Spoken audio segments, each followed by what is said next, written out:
Muito bom dia, muita alegria que nessa manhã nós vamos abrir a Sagrada Escritura, Lucas, capítulo 22, versículo 39. O Senhor esteja convosco. Proclamação do Evangelho de Jesus Cristo, narrado segundo Lucas.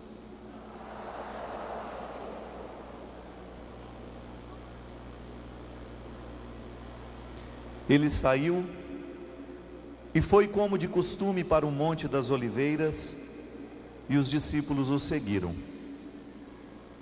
Chegando a este lugar, ele lhes disse: rezai para não cairdes em poder da tentação. E afastou-se deles mais ou menos à distância do arremesso de uma pedra, e tendo-se posto de joelhos, rezava dizendo: Pai, se quiseres afastar de mim essa taça, no entanto não se faça a minha vontade, mas a tua.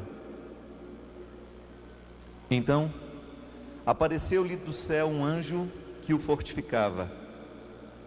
Tomado de angústia, ele rezava mais insistentemente, e o seu suor se tornou como coágulos de sangue que caíam pela terra. Quando depois dessa oração, ele se levantou e veio ter com os discípulos, achou-os adormecidos de tristeza. Ele lhes disse: vocês estão dormindo? Levantai-vos e rezai para não cairdes em poder da tentação. Palavra da nossa salvação. Pode aplaudir essa palavra.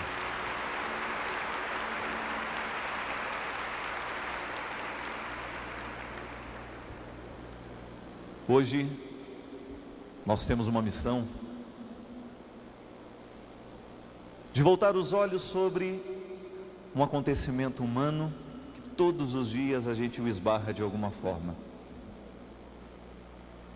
Causa de muitos dizeres, de muitos pensares, muitos pensamentos. Causa de muita reflexão. O sofrimento figura na vida humana como uma das realidades mais recorrentes. Causa de muitos dizeres, volto a dizer, causa de muito pensar, causa de muita reflexão. O sofrimento sempre foi um tema, uma realidade que nos fez pensar, que fez a filosofia andar, que fez a teologia caminhar, porque ele é humano. Nós o experimentamos o tempo todo. E hoje eu quis começar esta manhã trazendo justamente o sofrimento de Jesus. Aquele momento que antecede o Calvário, aquele momento de angústia suprema, em que Ele nos revela que a dor, ela é comum em todos os lugares. Que mesmo Ele sendo Filho de Deus, Ele não está imune. Também para nos identificar, para nos ensinar, que a cruz não é uma representação. A cruz é uma realidade. A cruz não é um teatro. O Monte das Agonias não é uma representação. Jesus não está representando absolutamente nada. Ele está vivendo na carne as consequências de uma realidade humana, de uma escolha. Ele está diante da dura realidade de ter que assumir agora a consequência do seu jeito de viver. Vai morrer. E ele está com medo. Isso me faz lembrar um trecho de uma música que um dia escrevi com meu amigo que já morreu. Quando eu escrevia na melodia que ele me fez, que até mesmo o soldado, o mais corajoso, tem direito de chorar e dizer que está com medo. E que no momento em que nós dizemos que estamos com medo, no momento em que nós assumimos que precisamos chorar, porque o peso da vida está grande demais sobre nós, nós nos tornamos humanos diferenciados, porque somos reais. É tão bonito você encontrar uma pessoa na sua realidade, ainda que ela seja crua, ainda que ela seja triste. É tão bonito você encontrar uma pessoa com a capacidade de viver a vida que é dela, de não inventar nada. Eu estou aqui, mas o sofrimento está em mim. Você encontrar uma pessoa que está vivendo a totalidade, ela não está absorvendo apenas uma parte da vida, não, ela está sendo concreta, ela está sendo real, ela não está maquiando absolutamente nada. Mesmo porque a gente ainda não encontrou maquiagem que possa cobrir a nossa dor. As indústrias de cosméticos ainda não inventaram maquiagens que escondam a dor. Pode esconder a olheira, pode esconder um olho fundo, falta de dormir, mas não há nenhuma maquiagem que possa esconder a tristeza. Não há nada que você possa passar sobre a sua cara para que você diga, a partir de agora eu estou feliz. Não. O sofrimento é humano, ele está aqui, ele é real, ele é concreto. E aqui nessa passagem, Jesus está aqui, sim, do mesmo jeito que eu tantas vezes, do mesmo jeito que você tantas vezes, curvado diante da dor, a ponto de pedir ao Pai: Senhor, se puder, afasta de mim esse cálice.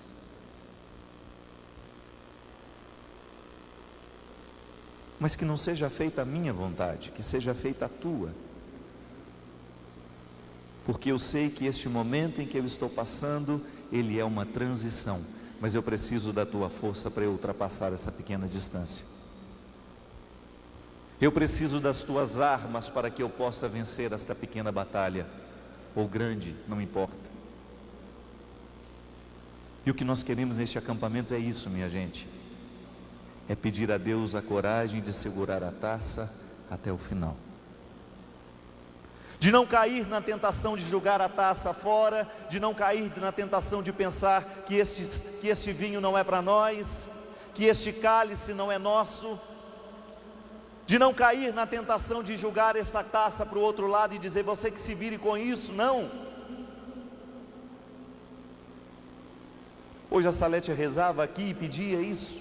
O primeiro grande milagre que nós podemos desejar neste acampamento não é que Deus venha mudar o nosso sofrimento, não, porque Ele não retirou nem mesmo seu Filho do destino de sofrer pelas causas que eram suas. Isso é maturidade. Nós identificamos a maturidade humana à medida em que nós descobrimos que as pessoas estão capacitadas para lidar com os sofrimentos e os limites de cada dia. Os imaturos costumam jogar tudo para cima. Os imaturos não costumam se comprometer com as consequências dos atos que cometeu. Os imaturos não costumam voltar para ver o que ficou daquilo que ele fez. Diferente de uma pessoa madura, que está sempre consciente que todo ato desencadeia consequências, e que portanto a minha postura de homem maduro é de estar comprometido com as consequências que eu desencadeio na vida, com as escolhas que eu fiz, com aquilo que naturalmente me tocou, que não foi escolha minha, mas que de repente me aconteceu. Aí nós caímos naquela sabedoria: a vida está aqui, eu não posso mudar o sofrimento, mas quem sabe eu possa pedir o maior de todos os milagres, que eu descubra um jeito de conviver com ele, de lidar com ele, porque eu ainda estou convencido de que o pior de todos os sofrimentos humanos que nós podemos passar na vida, o pior de todo o sofrimento que nós podemos experimentar, é justamente o sofrimento de não saber sofrer.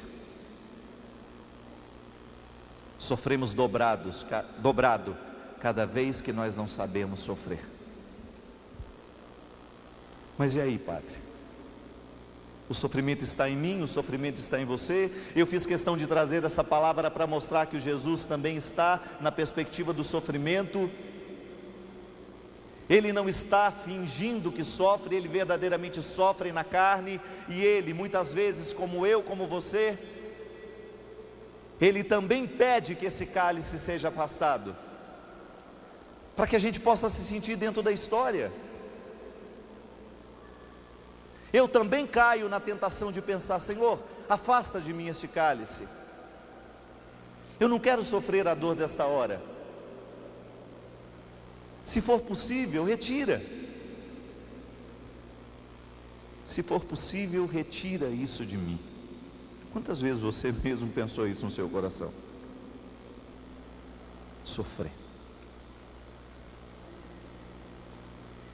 Eu sofro, você sofre, e nós não temos como mudar isso.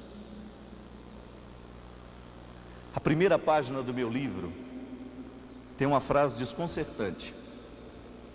Está escrito aqui: quando o sofrimento bater a sua porta, é melhor abrir.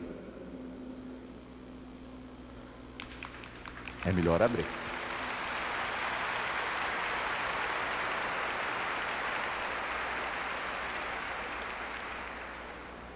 Porque se você não abre a porta no momento em que o sofrimento bate, você corre o risco de fazê-lo ficar ali, aquela coisa insistente e desagradável. Eu me recordo que quando a gente era pequeno, a gente tinha um medo de gente estranha. Às vezes batia uma pessoa estranha na porta, nós ficávamos tudo lá dentro. Quem será que é? Aí meia hora depois o homem está batendo ainda e a gente está: uai, gente, nós não conhecemos ele, quem será que é? Mas não abre para saber quem é. Aí fica a manhã inteira: meu Deus, quem será que veio aqui aquela hora? Não desvenda as coisas. Você já observou como às vezes nós fazemos isso? Eu me lembro que às vezes eu e minha irmã, nós ficamos lá na janela. Imagina aquelas janelas de vidro, casa de pobre. A pessoa lá de fora está vendo que nós estamos na janela. E a gente ficava assim, ó, naquela beiradinha do basculante, né? Aí, Luiz, não sei quem é, não. Parece que eu já vi ele em algum lugar, mas eu também não sei quem é, não. Ah, vamos abrir não. Nós temos medo de abrir a porta para o desconhecido. Nós não sabemos o que ele trará. A mesma coisa acontece quando o sofrimento bate à nossa porta. A nossa primeira tentação é negá-lo. Não, eu não quero. Eu não quero sofrimento na minha vida, então eu vou negar. Eu vou fingir que não está acontecendo, só que ele está lá. Aí a gente tem aquela síndrome das pernambucanas, né? Você já teve síndrome das pernambucanas? Não adianta você bater, que eu não deixo você entrar nas casas pernambucanas. Não era?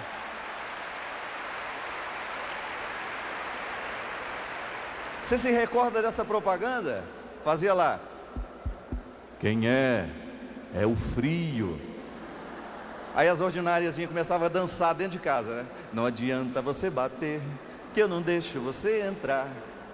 Síndrome de pernambucanas não cabe na vida cristã. Nós não podemos ficar negando as realidades que batem à nossa porta, por pior que elas possam nos parecer, minha gente. Síndrome de pernambucanas não combina com homens e mulheres maduros. A realidade está diante de nós e nós precisamos fazer alguma coisa. E o primeiro detalhe que é interessante: quando é que nós sofremos na vida? Quando é que o sofrimento bate à nossa porta? Cada vez que nós passamos pela experiência do limite. O sofrimento na vida humana, ele é natural. Você não vai encontrar ninguém nessa vida que não tenha passado pela experiência de sofrer.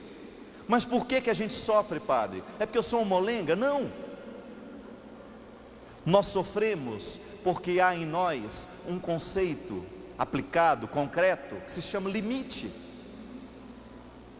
Você, quando era criança, você escutava a sua mãe falar assim: não ponha a mão no fogo porque queima. Pronto. Desde criancinha você começou a aprender um limite. Você começou a se identificar como homem, como uma criança limitada. a sua pele não resiste ao calor do fogo. Você alguma vez desafiou a sua mãe e colocou a si mesmo? Eu coloquei só para saber se queimava mesmo. E eu vi que o limite é real. Que se eu exponho a minha pele ao fogo, eu vou sofrer. Haverá uma dor no mim. É meu limite. Eu não tenho uma pele que seja resistente ao fogo. Eu não tenho. Você não tem uma pele resistente ao fogo. Isso é um limite. Os atletas, minha gente, eles trabalham sempre para superar os limites do corpo. Concorda comigo? Você distingue uma medalha de prata de uma medalha de ouro, talvez por 2 segundos a menos. Como é que eu consigo superar os 2 segundos que eu fiquei atrás? Através de treinamento. O atleta sabe que ele tem um limite, e se ele quiser superar esse limite, ele vai ter que se empenhar. Mas ele vai chegar no momento em que ele tem o limite de todos os limites. O corpo tem um limite, eu não posso ultrapassar aquele limite. Eu posso caminhar muito, eu posso me superar muito, mas vai chegar um momento em que eu não consigo mudar, em que eu já cheguei ao tudo que eu podia. É o limite. Você pode fazer um círculo ser quadrado? Não pode, é um limite. Mas às vezes a gente sofre porque a gente quer o círculo quadrado. O limite se estabeleceu. Quantas vezes você desesperada deu um grito com seu marido: eu não aguento mais, eu já estou no meu limite. Você sofreu, você sofre porque você esbarra no seu limite. Essa é a primeira lição deste acampamento. E ela vai ser importantíssima para que a gente possa caminhar. Porque nós vamos passar ao longo do acampamento o esquema do livro. Nós sofremos porque somos limitados. Nós sofremos porque temos fronteiras. Isso é interessante. Qual que é o conceito de fronteira? Fronteira é a linha imaginária, né? Ela é concreta, mas eu também tenho linhas de fronteiras que são imaginárias, que demarcam um território. Entre o Brasil e a Bolívia, há naquele lugar um limite, uma fronteira. De lá para cá é o Brasil, de lá para lá é a Bolívia. A fronteira está estabelecida. E a gente sabe que se quiser passar para o outro lado, a gente vai ter que passar por todas aquelas autoridades que estão responsáveis por controlar a fronteira boliviana. O conceito de fronteira é semelhante ao conceito de limite.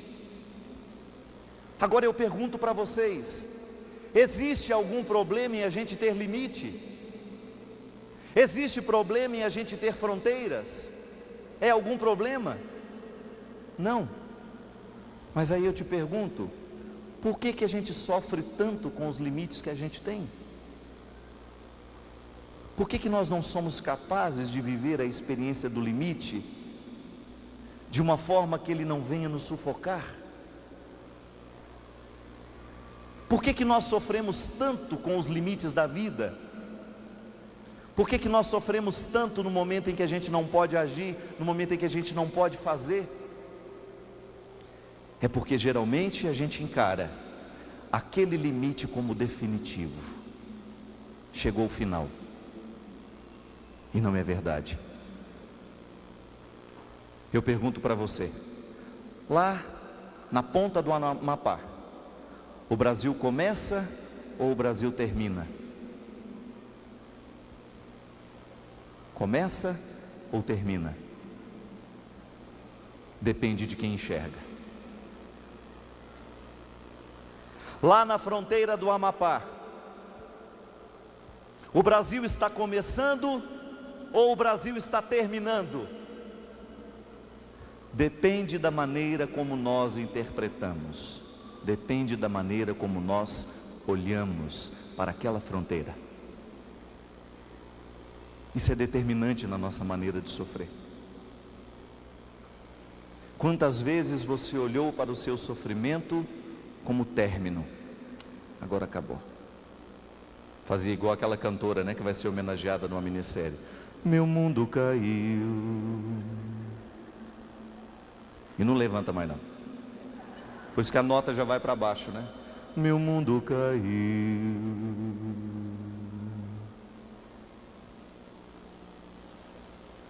Depende da forma como nós olhamos.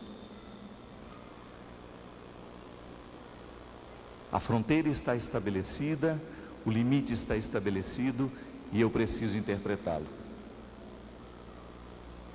Você sabe por que você nasceu? Porque você e sua mãe chegaram no limite. A convivência foi ficando tão insuportável.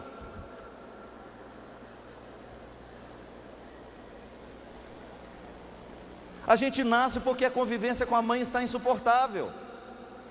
O organismo não te aguenta mais. Chegou no limite. Por isso que passou de 9 meses é filho de burro. O burro é aquele que não sabe que está na hora de nascer. Burro é gerado durante 12 meses, não é isso? 12, são 12, um ano, imagina que tristeza, gente. Mas chegados os 9 meses de gestação, o próprio organismo da sua mãe te expulsa. Gente, olha que sabedoria bonita. Chega um limite. Ela faz você quem você, ela te dá todo o instrumental, ela te prepara, ela te resguarda, ela te forma, ela te dá DNA, ela te dá sangue, ela te dá comida. Tem umas mães aí que dá até uma dosezinha de álcool para a criança, uma maconhazinha. Uma tristeza, mas é verdade. A criança está lá no útero já, fumando uma maconha lascada. Você sabe muito bem que como mãe você determina o que você está dando para ele. Se você está dando bem-estar, se você está dando tranquilidade. Por isso que a gravidez tem que ser um tempo de preparo, um tempo de responsabilidade. Porque aqueles 9 meses é o tempo da sua primeira experiência de maternidade. Você gera uma criança dentro de você. Você está sendo gerado, mas eis que se estabelece um limite. O primeiro limite de todos os limites que você enfrenta na vida. Chega, o organismo diz: eu não aguento mais você, eu não te suporto. Igual aquelas novelas mexicanas, né? Jorge Eduardo, eu não te suporto mais na minha vida.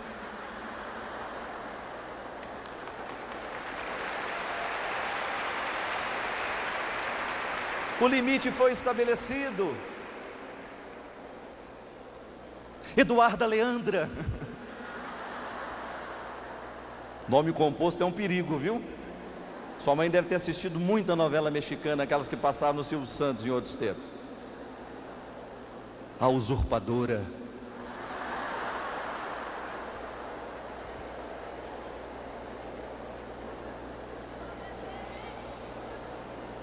Chegou um momento em que você estava dentro do útero e se estabeleceu um limite.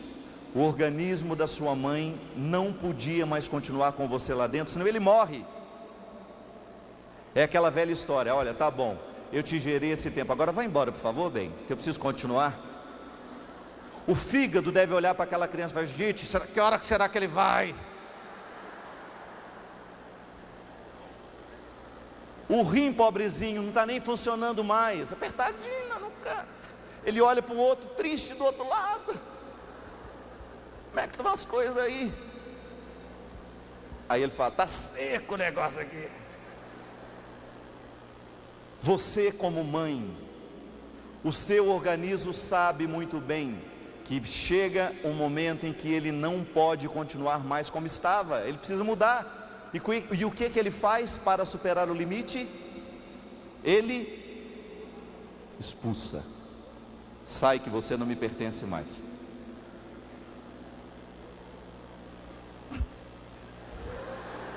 Sai, que esse corpo não te pertence. Não é assim? O nascimento, minha gente, ele é todo envolto em sofrimento. Você já vem a este mundo chorando. Primeira coisa que você faz na vida é chorar. Leva um tapa na bunda e chora, para abrir os pulmões, para poder dizer que você chegou no mundo. Olha que entrada gloriosa que você tem no mundo. Você chegou chorando, porque alguém expulsou você de onde você estava, mas expulsou porque te ama. O organismo que te gerou te ama tanto que te expulsa na hora certa. Vai viver a vida agora, chega. Você não é mais a minha continuidade, você é um outro ser. E aí começam as dores de contração, que eu não gosto nem de imaginar como é que seja. Porque uma vez eu tive uma cólica de bexiga, que é uma das mais simplesinhas que tem, não é? Segundo a ciência. Minha gente, eu tenho até vergonha de contar como é que eu fiquei.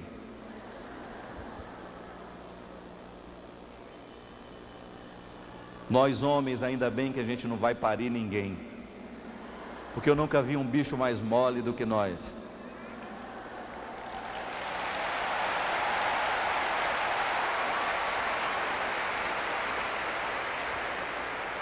E nunca vi um ser humano mais vaidoso que a tal da mulher. Você viu como é que ela aplaudiu?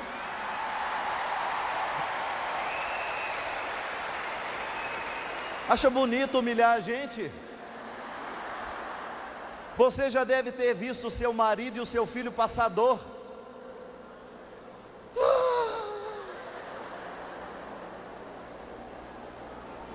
A nossa tolerância com a dor é mínima. A nossa tolerância com a dor é mínima. Nós não damos conta de sofrer. E eu acredito, não sei, vou pesquisar, me intuiu agora, que nós meninos, quando nascemos, a gente sofre mais do que as meninas. Que a gente tem mais medo. Gente, o movimento de contrações é uma coisa absurda. É toda essa musculatura trabalhando para expulsar um ser humano de dentro. Isso não é brincadeira, não. Quem já sofreu dores de parto aqui? Nossa Senhora. Meus parabéns.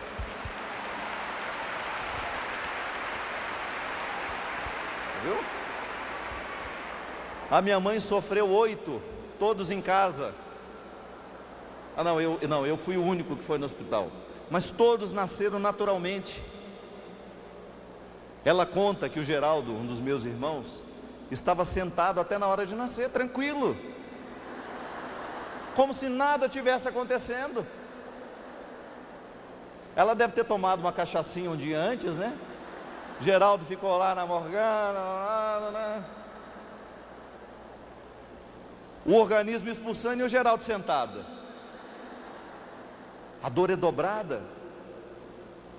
Você nasce em movimentos de contrações. Contrações significa toda uma musculatura te expulsando. Você já nasceu expulso. E foi sua mãe que te expulsou, minha gente. Olha a situação que você já chega no mundo. Eu não me quero mais. Tanto é que é interessante, a psicologia vai nos ensinar que durante as primeiras fases da vida, você sabia que a criança não faz distinção da mãe e dela? Você sabia disso?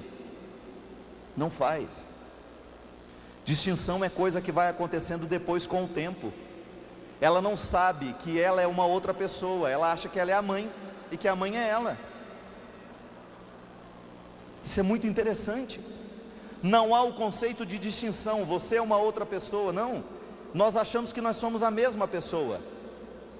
Claro, está gerada o tempo todo, está junta, cordão umbilical ligando. O que ela sofre, eu sofro. O que ela come, eu como. Interessante, o que ela ama, eu já amo também. A criança tem uma natural afeição por aquelas pessoas que a mãe ama. E uma natural rejeição também pelas pessoas que a mãe rejeita. É íntima. Você está num processo de absoluta ligação e de repente aquilo é cortado. Você é segurado de cabeça para baixo como se você fosse um frango. O problema é que tem gente que fica frango o resto da vida. Não é?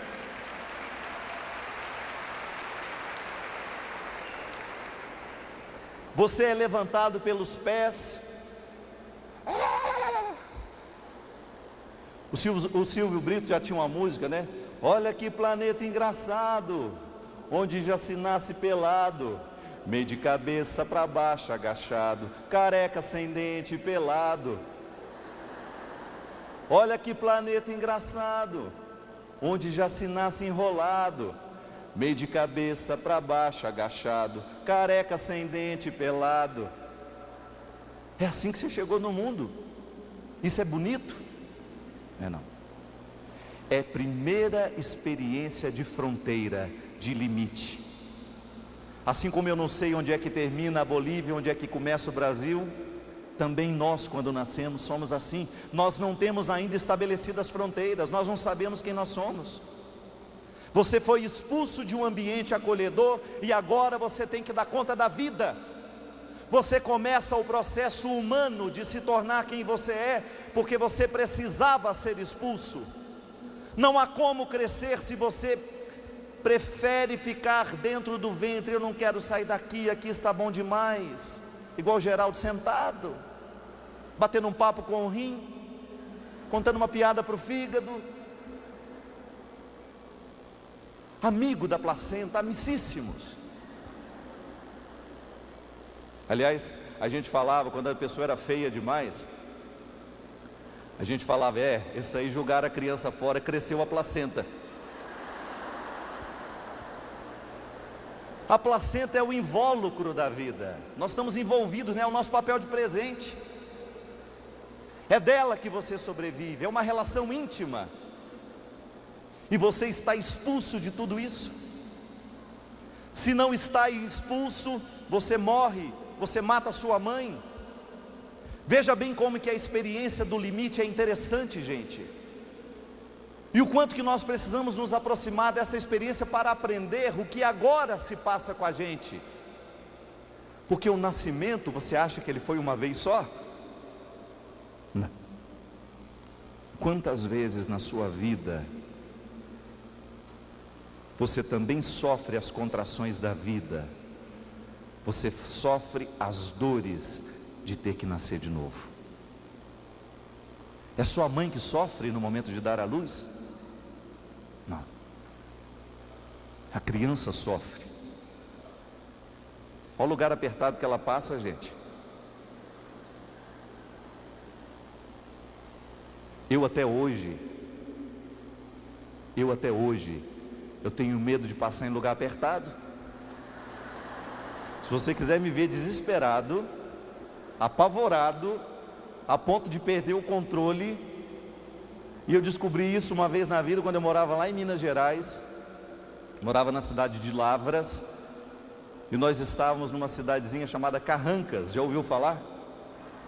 Um dos lugares mais bonitos que eu conheci na minha vida, é um lugar de cachoeiras, de cavernas, e nós estávamos dentro de uma caverna daquela. Você é de lá? Parabéns, sua terra é linda. E nós estávamos numa caverna daquela imensa, linda, quando de repente o guia falou para nós: agora nós todos temos que deitar e rastejar mais ou menos uns 3 metros para chegar do outro lado. Ô gente, uma pessoa gorda não passava. Como?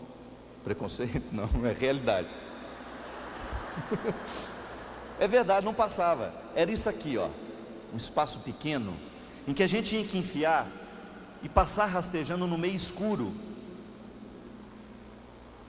Na hora que eu comecei a entrar naquilo, você não tem noção. Eu não sabia se eu ia para frente, se eu ia para trás. Eu parei. E sabe o que aconteceu comigo naquela hora? Eu comecei a chorar. Apavorado, desesperado, com medo, sei lá de o quê.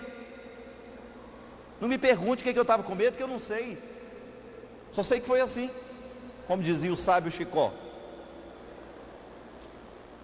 Naquele momento, sabe o que eu fazia? Depois na minha terapia fui descobrir que eu tenho medo de estar assim. Eu tenho medo de ser enterrado vivo, que você não acredita. E eu sonho que eu estou enterrado vivo. Às vezes eu paro na cama e eu sou meio masoquista, sabe? Que eu quero curar o medo, né? Eu paro, fico quietinho e eu penso assim, eu estou enterrado. Sou meio doido. Aí eu fico pensando assim, se eu levantar a cabeça, eu bato a cabeça no caixão. Não posso virar porque o caixão está me segurando. Gente, mas vai me dando uma agonia. Imóvel, eu não mexo nada. Um dia faz essa experiência para ver se você tem isso também. Aí aquilo vai me dando aquela agonia, vai me dando aquela agonia, vai me dando aquela agonia. Estou tentando curar. Sou uma pessoa consciente. Mas sabe o que é isso?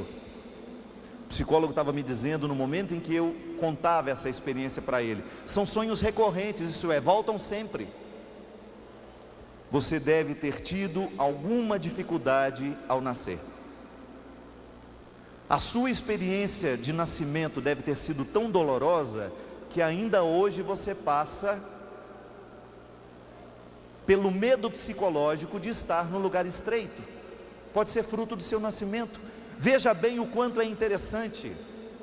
O sofrimento que nós passamos no momento do nascimento é tão vivo dentro de nós que ele pode nos acompanhar ao longo da vida. Ainda mais porque eu era muito miudinho, né? 4,850 kg. Eu rezo pela beatificação da minha mãe já, antecipadamente. 55 centímetros de comprimento. Era isso, não é, dona Ana? E aí o médico ainda se orgulhou, porque nasceram mais 8 no dia. Ei, dona Ana, é o maior de todos. Mal sabia ele, coitadinha. Isso não tinha graça nenhuma. A experiência do nascimento é dolorosa, porque ela é a experiência de limite. Você nasce no movimento de contrações. Você nasce no movimento de estar apertado. Eu estou apertado, e agora o que eu faço? Escapole, vai lá. Vai para fora que é o melhor caminho. O organismo se encarrega de julgar você para fora. Minha gente, eu acho isso tão interessante. Porque o nascimento é uma metáfora de tudo aquilo que a gente enfrenta ao longo da nossa vida. Estou errado? Quantas vezes você estava também lá espremidinho, espremidinho, você precisava sair? Mas quantas vezes também você vê as pessoas passando ao seu lado, e às vezes você experimenta na sua carne a dificuldade de proporcionar o nascimento que a vida lhe pede. Nascer é apenas o início de uma grande obra de nascimento que Deus vai realizar na nossa vida. É por isso que o ser humano nunca está pronto, porque ele nasce sempre da experiência do limite. O limite não vai nos deixar, ninguém deixa de ser limitado. Não há reza que cure limite. Limitados vamos ser sempre, mas quando eu descubro o meu limite, eu tenho que descobrir então o treinamento para o meu limite. Assim como o atleta identifica qual é o meu limite como atleta. Então de repente o nadador percebe que ele tem uma deficiência nos ombros, que a musculatura dele não está posicionada do jeito em que está, porque ele ficou muito curvado, porque ele não teve uma postura boa ao longo da vida. Ele tem um limite que o dificulta chegar no tempo mais rápido. O que o treinador vai fazer com ele? Vamos trabalhar a partir do seu limite. Nós vamos cuidar do seu limite. Não significa que você vai esquecê-lo, não significa que você vai desprezá-lo, significa que você vai olhar para ele com responsabilidade, com respeito. Quando o atleta respeita o limite que tem, ele começa a alcançar grandes vitórias. Sabe por quê? Porque ele vai trabalhar consciente do limite que possui. Nós sofremos porque somos limitados. Nós sofremos no corpo, nós sofremos na alma, e assim nós distinguimos os sofrimentos neste livro. Os sofrimentos que são próprios dos limites do corpo. Você sabe muito bem o que é uma dor de dente. Dor de dente é coisa de pobre, né? Ultimamente a gente não tem tanto mais.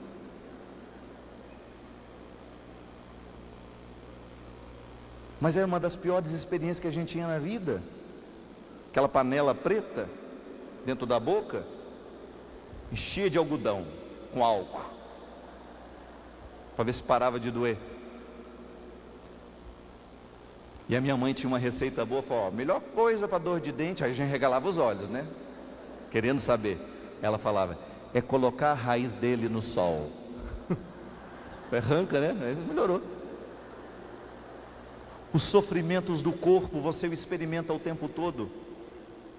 Você que é mulher experimenta dobrado, você dói todo mês. Falava aqui na missa de Nossa Senhora, você sangra. Você já imaginou se fôssemos nós? Tivéssemos que sangrar todo mês? O corpo anuncia que ele tem limite. Se você exagera numa atividade física, ele dói, ele te lembra que ele existe. O corpo dá notícias o tempo todo do limite que ele tem. Você só descobre que está doente porque o corpo dói. A dor, ela tem um significado maravilhoso na vida humana. Ela anuncia que alguma coisa não está bem. Se alguma coisa no corpo está doendo, é porque ele está pedindo socorro, ele está pedindo: cuide de mim, porque eu estou precisando de ajuda. Se ele está doendo, se o sofrimento físico está estabelecido, é porque alguma coisa precisa ser feita. Não dói por acaso. Vou tomar um Dorflex. Aí você pergunta: mas quanto tempo você está sentindo essa dor? Uns 3 meses. Mas por que você não foi no médico? Eu estou com uma preguiça. Então morre. Morre antes da hora então. Minha gente, isso é conversão também. Você ficar atento à dor que você sente. Deus sinaliza para nós o que a gente precisa fazer com a gente através das dores que a gente sente. Estou falando de dor física, pois nós vamos chegar na outra. Quantas vezes nós negligenciamos o sofrimento do nosso corpo? Quantas vezes nós não damos a ele o repouso necessário para respeitar o limite que ele tem? Quantas pessoas adoecem antes da hora e morrem antes da hora porque não respeitam o limite do corpo? O sofrimento físico, ele é um grito de alerta para que nós possamos prestar atenção naquilo que não vai bem. Pegou a mulher que chegou no médico, né? Doutor, eu estou com câncer generalizado. Mas como é que a senhora sabe? Tudo que eu aperto dói. Apertava a perna, doía. Apertava o braço, doía. É câncer generalizado. Apertava a cabeça, doía. Apertava o peito, doía. A mulher está cheia de câncer. Aí o médico fez todos os exames que podia. Tinha nada, véia. Impecável. Aí fizeram uma radiografia da mão, o dedo estava quebrado.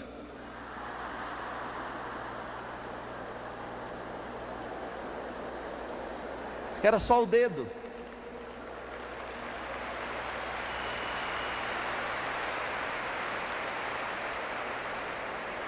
O cuidado com o corpo a possibilidade de você diagnosticar o que dói no corpo é um jeito interessante que você tem de preservar a saúde. O corpo quer ter saúde e ele, no momento em que ele pede, você precisa estar atento às necessidades dele. Tá certo. Mas e agora, o que a gente faz quando existe alguma coisa que dói dentro de nós e que os exames não acusam? Quando você tem a sensação de que a vida está perdendo a graça, quando você passa por uma experiência de viver a contração da vida e você não sabe para onde vai, e você tem diante de você a nítida sensação de que você está perdendo o seu solo, está faltando chão. É experiência de limite? É. Os limites da alma. Quando os nossos sofrimentos, esses que não são físicos, eu não tenho como radiografar, eu não tenho como descobrir, mas alguma coisa está doendo dentro de mim, Padre. Alguma coisa está me retirando do chão. É o limite.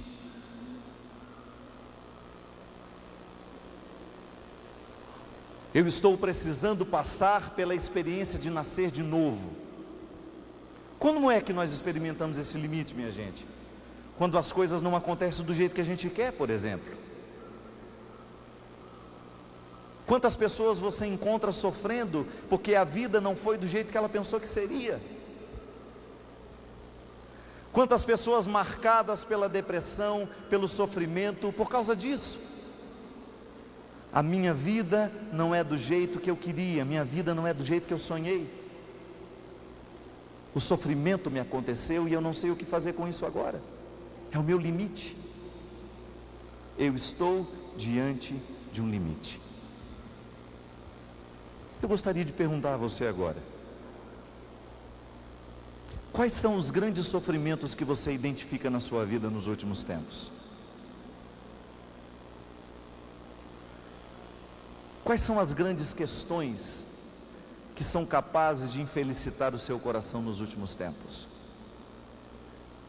E você vai chegar a uma conclusão: tem um limite. Alguma coisa que você não pode mudar. Você esbarra num limite. Ou é seu marido que não tem jeito, você já chegou à conclusão de que ele é um caso perdido. Ou é seu filho que está nas drogas. Ou é a sua filha que não tem mais nada, nenhum vínculo com vocês, está perdida no mundo. Algum limite está estabelecido. E você sofre por causa disso. E você chora por causa disso. Alguma coisa dentro de você não vai bem. É um limite. Agora eu pergunto para você: esse limite é o fim de tudo ou ele é o início? Se uma criança encara o nascimento como o fim, ela já morre então. Se aquele momento de desespero, de ser expulso de dentro da mãe, for encarado como o fim, não haverá possibilidade de vida para aquela criança. Mas se ela encara naquela contração uma nova oportunidade de conhecer um mundo diferente, se ela encara naquele nascimento a oportunidade de vislumbrar um novo tempo, uma nova experiência, então ela de fato supera o limite do nascimento e entra para a vida. Sofrimento é sempre porta, minha gente. Aonde será que esse sofrimento vai me levar? O que será que ele vai fazer comigo? Só que eu também tenho a possibilidade de ficar olhando na porta, assim como eu fazia quando era criança. Quem será que é?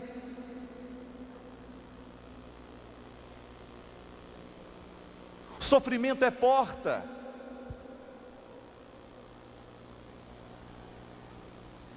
Mas se eu não atravesso essa porta, eu nunca vou chegar ao conhecimento que Ele pode me trazer. Vou ficar contemplando, vou ficar olhando, mas não vai acontecer nada. somente vou viver aquilo que nós chamamos de sofrimento infértil. Sofro, sofro, sofro, mas não vou a lugar nenhum. Fico patinando, patinando, patinando, mas nada de novo acontece na minha vida. Sofro as dores das contrações, sou julgado para um lado, sou julgado para o outro, mas não nasço nunca. Não aceito o desafio de passar pelo caminho estreito. Não aceito o desafio de passar pelo caminho mais difícil. Prefiro ser julgado de um lado para o outro, mas não encaro a dura responsabilidade de nascer. Posso dizer para vocês e testemunhar a partir daquilo que eu escuto como padre. Eu não tenho medo de dizer que boa parte dos sofrimentos que eu encontro nas pessoas são desnecessários. Já poderiam ter acabado há muito tempo, minha gente, mas não termina porque a pessoa não ultrapassa, não atravessa a porta. Fica olhando para ela e chorando, chorando, chorando e não faz nada. Quantas vezes eu encontro uma pessoa dizendo: padre, eu não aguento mais a minha vida, padre, eu não aguento mais a minha vida. E aí você pergunta: e o que você está fazendo para mudar? Sabe o que ela responde? Padre, eu não aguento mais a minha vida. Olha para a porta e não vai atrás, não atravessa. Parou no limite. Eu tenho ombros caídos, não vou ter jeito nunca mais. Diferente do atleta que diz: eu tenho ombros caídos, eu vou trabalhar a minha musculatura para melhorá-la. Eu preciso nadar, eu preciso vencer os meus campeonatos. O limite não é determinante sobre mim, o limite faz parte da minha vida, mas ele não manda em mim.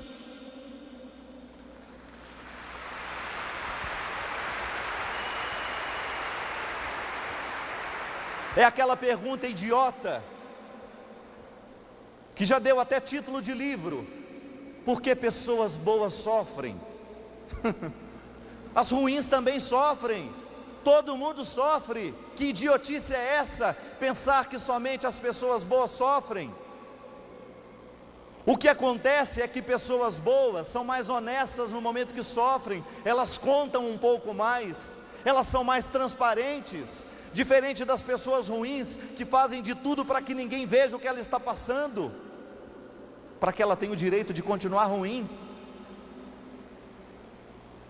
O sofrimento está em todo lugar, minha gente.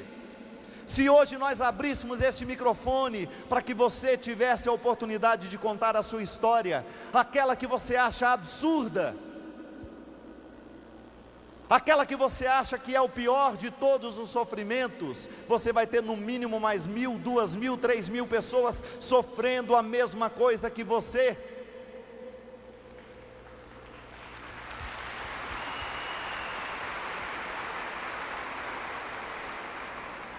Se você acha que você é o único no mundo a sofrer as contrações da vida, você está enganado. A vida vive para nos parir o tempo todo, e quem não fizer, quem não aceitar o movimento da contração, vai morrer no ventre, vai ser abortado, porque essa vida não é possível fora da experiência do sofrimento. Não queira uma vida sem sofrimento, queira uma vida com luta. É isso que distingue as pessoas honestas no mundo de hoje, aquelas que são capazes de olhar para os limites que possuem. Eu tenho este limite, mas o limite é meu, não sou eu que sou dele. Eu tenho problemas na vida, mas os problemas não me administram, sou eu que administro os problemas. A vida me faz movimentos de contrações, eu obedeço, eu entro na dinâmica dela. Porque eu não quero viver no útero, eu não quero ser um aborto humano. Eu não quero ser um aborto.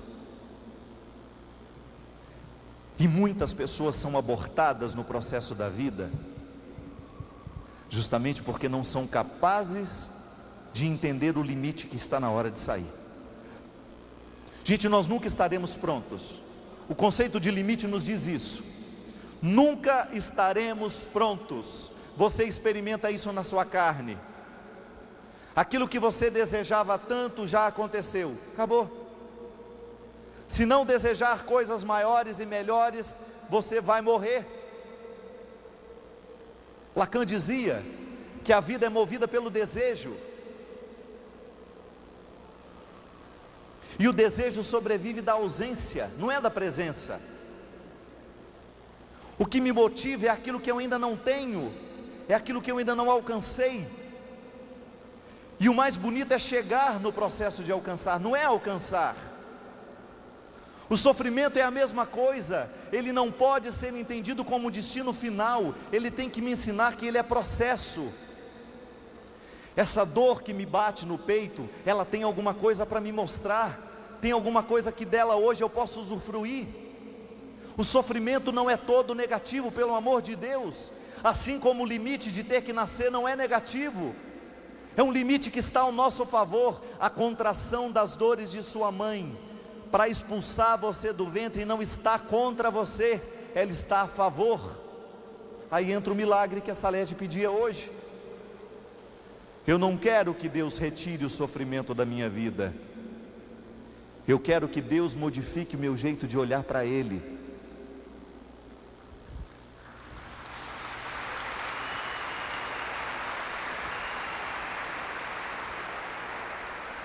Eu já contei essa história aqui, vou contar de novo porque está no contexto.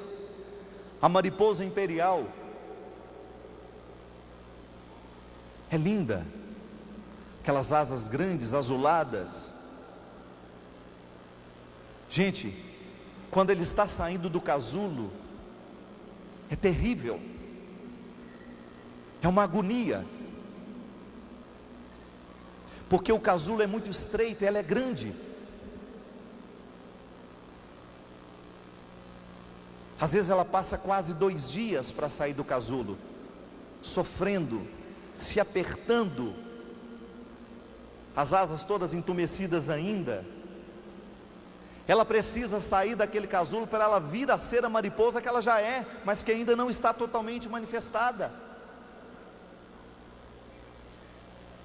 E eu me recordo que tantas vezes a gente teve a tentação de dar um piquezinho com uma tesoura no casulo. A gente queria ser bonzinho com a mariposa. Vamos ajudá-la, está difícil demais de nascer, dá um piquezinho aí. E o que acontecia? As asas da mariposa não abriam. Só depois de grande que eu fui entender. Sabe por que o orifício é tão pequeno e o sacrifício dela é tão grande? Porque somente naquela fricção de dificuldade, de luta, é que as asas vão se irrigando. Sem o movimento de fricção e de dificuldade, as asas não vão ser irrigadas, naturalmente elas vão ficar coladas. Se você tira a mariposa sem esforço lá de dentro, as asas nunca vão ser abertas, porque não haverá irrigação. É o sofrimento de sair do casulo que faz com que as asas possam ter irrigação, para que elas possam se abrir. Mas quando a gente olha de fora, a gente cai na tentação de pensar que aquele sofrimento é desnecessário, a gente pode ajudar. Vamos dar um piquezinho ali naquele casulo e ela já sai bonita lá de dentro. Não. O nascimento da mariposa é igual ao nosso. Será que há diferença psíquica na criança que nasce da cesariana para a criança que nasce de parto normal?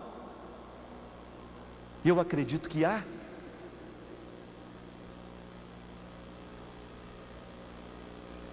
Porque ela é privada de viver o primeiro desafio, tem que nascer.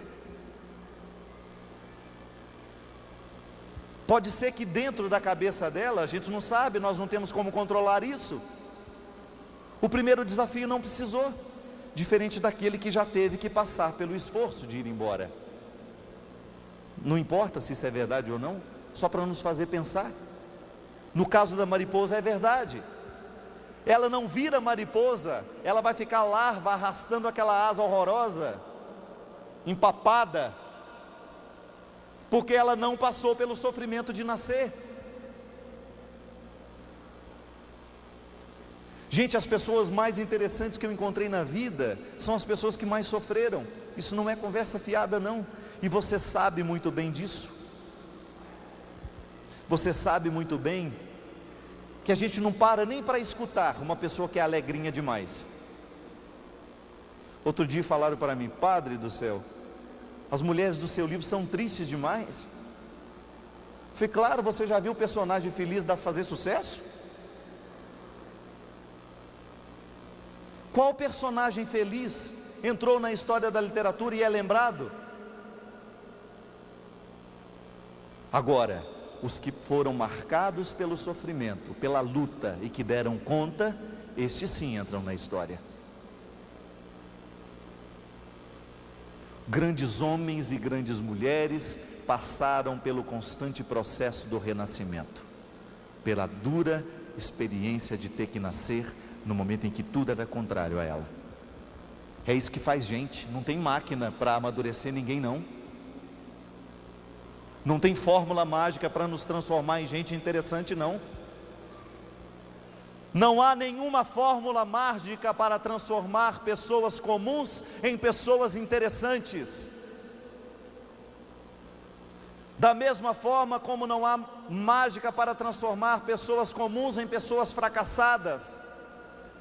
A porta para que tudo aconteça chama-se sofrimento, que é o momento da purificação, é o momento em que você reúne todas as forças para sair de lá melhor. Eu não inventei isso, você sabe por experiência própria.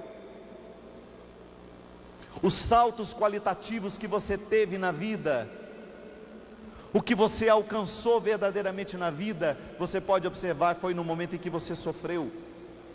Sofreu de um jeito certo, sofreu para nascer, sofreu para dar sentido, sofreu para superar o limite.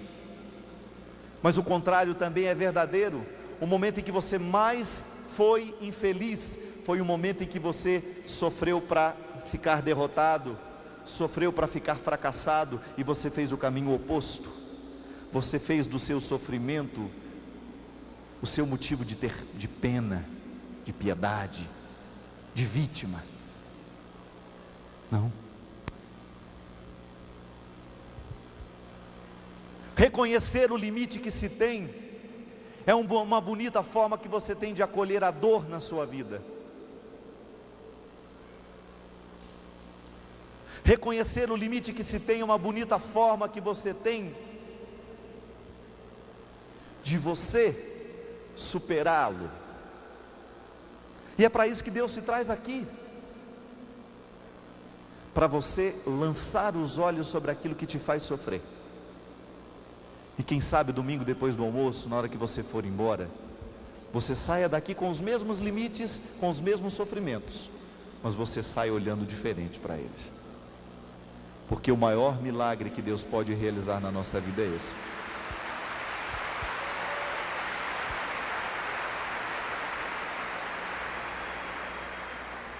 Este lugar aqui, observe esse lugar. O maior milagre operado aqui, desde o dia em que este lugar foi construído, acontece aqui. Quando Deus muda o nosso jeito de pensar a vida. É o milagre da palavra.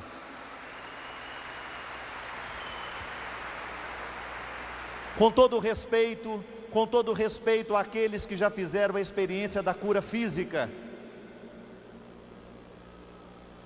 com todo respeito àqueles que já foram curados de câncer porque alguém orou por você, com todo respeito por aquele que já foi curado de tantas enfermidades físicas porque alguém colocou a mão na sua cabeça e retirou aquela enfermidade. Não adianta nada estar curado no corpo se nós não estamos curados na alma para interpretar a vida que se segue depois.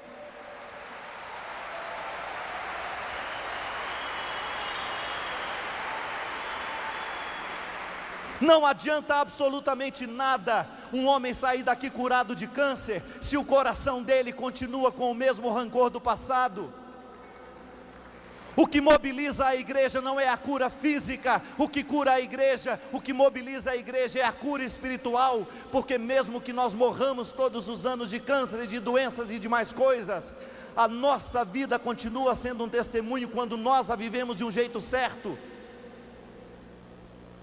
E essa cura ninguém está fora, e essa cura todos nós podemos alcançar neste fim de semana. A cura do nosso jeito de ver a vida, a cura que nos faz pensar que o nascimento é necessário, que a dor que me toca não é uma bobagem, ela é uma necessidade para que eu possa alcançar o outro lado. Há tantas pessoas, minha gente, que moram do lado de cá. Tem um rio que separa de um lugar lindo, e ela nunca vai chegar ao lugar lindo porque ela tem medo de nadar. Ela não alcança absolutamente nada, sabe por quê? Ela tem medo de se jogar nas águas do rio. E é disso que nós queremos nos curar.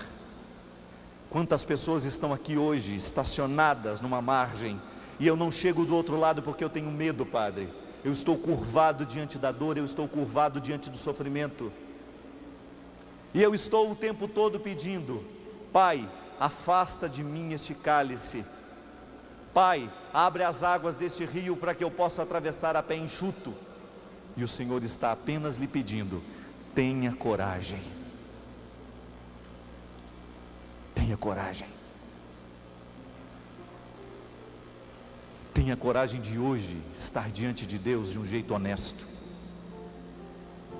Pode ser que hoje a gente não tenha o direito de pedir a Deus que faça o nosso círculo ser quadrado, mas a gente tem todo o direito de pedir a Deus que nos ajude a conviver com um círculo que não é quadrado. Hoje Deus nos olha e nos toca naquilo que a gente precisa mudar,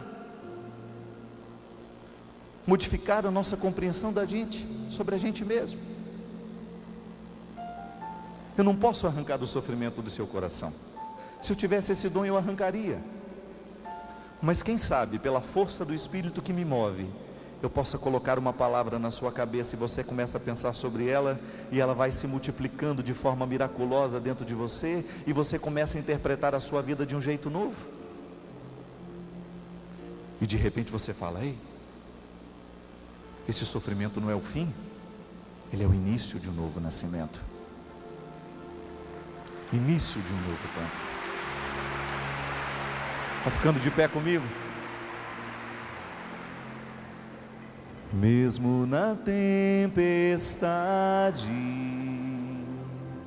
mesmo que se agite o mar, te louvo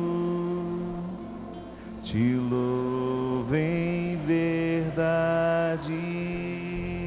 Mesmo que me falte as palavras, mesmo que me faltem as palavras, mesmo que eu não saiba louvar, te louvo em verdade. Solta a sua voz. Pois somente tenho a ti, tu és a minha herança. Te louvo em verdade. Mais forte ainda, mais bonito. Pois somente tenho a ti, tu és a minha herança. Te louvo em verdade. Põe a mão no seu coração agora, fecha seus olhos. Será que hoje Deus também não quer fazer você nascer? A partir dessa dor que você acha que é a sua destruição? Talvez você tenha chegado aqui com essa ilusão: Deus vai tirar a minha dor. E talvez não seja esse o grande milagre que Ele vai fazer, sabe por quê? Porque outras dores virão. Mas a partir do momento em que Ele modificar o seu jeito de interpretar a dor, a partir do momento em que Ele modificar o seu jeito de olhar para os seus limites, você vai vencer outras dores também. Não adianta curar só a dor de hoje, porque senão Deus vai virar o nosso farmacêutico, nosso feiticeiro, que a gente corre toda vez a que a gente precisa atrás dele para ele modificar. Não, Deus não quer ser feiticeiro na vida de ninguém. Deus quer colocar em nós as armas necessárias para a gente chegar lá.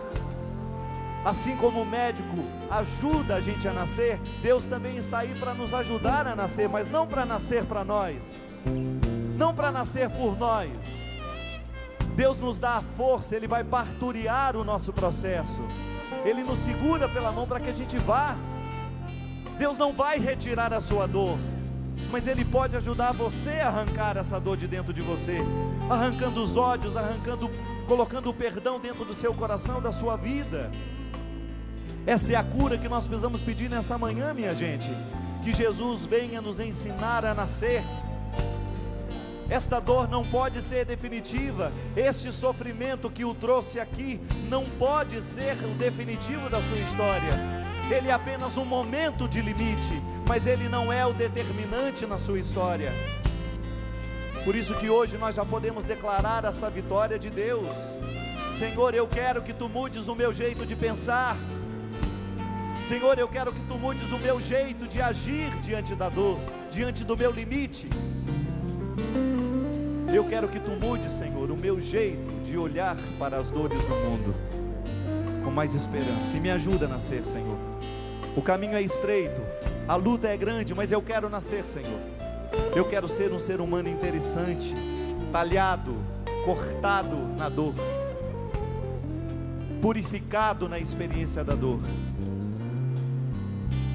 Mesmo longe dos meus, mesmo na solidão, te louvo, te louvo, te louvo em verdade, pois somente tenho a Ti, bem bonito, pois somente tenho a Ti, Tu és a minha herança, te louvo em verdade. Ergue os seus braços para o céu, a graça de nascer de novo.